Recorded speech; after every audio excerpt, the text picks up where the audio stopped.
好，来继续来看这个高雄的燕巢，一个70多岁阿嬷，因为停车的纠纷，互厝边甲锁喉，搁甲车倒。这个阿嬷伫咧台南咧撞开查某孙仔，随报警来处理，想袂到伫咧报案的过程中，搁随人去甲阿嬷抢，叫阿嬷就爱撤销告诉。这时候这查某孙仔真气愤，讲报警搁互恐吓，安尼报案有啥物路用呢？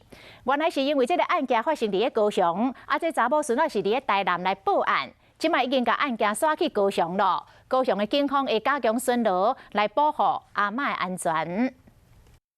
救护车赶来要甲这个阿桑送病院，救护人员甲扶咧，看起来伤脚无力，走路磕磕又要跋倒，真正是惊到啊！因为才叫厝边的人刷车尔，就讲要对伊不利。就一下水搞爽啊，等一个，搁一下搞啊，杀过来相关的。 到即马讲话还阁皮皮喘，这位阿嫂70多岁，伊住伫高雄燕巢区。进前讲因为停车问题，和厝边的人有纠纷，无想到讲报案过程中，一个穿白衫无熟悉的查甫人来到伊住的所在，甲伊叫出去，佮甲伊恐吓。保姆，安尼我知影，你拢落住我知影。阿嬷的查询问讲，为什么已经报警啊？警方解释无啥物作为，互阿嬷的人身安全受到威胁，嘛互伊做唔甘的。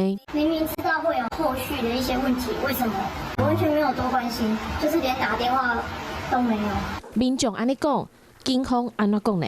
在9月1号将这个案件以恐吓以及伤害罪嫌来移送桥头地检署侦办。我们也很快的在今天早上7点，我们就将这个白衣男子通知到案。警方表示，这种连续的犯罪行为，警方受理报案了后，地检署的并案调查，这段期间会加强巡逻，同时嘛考虑增加巡逻箱来保护当事人的安全。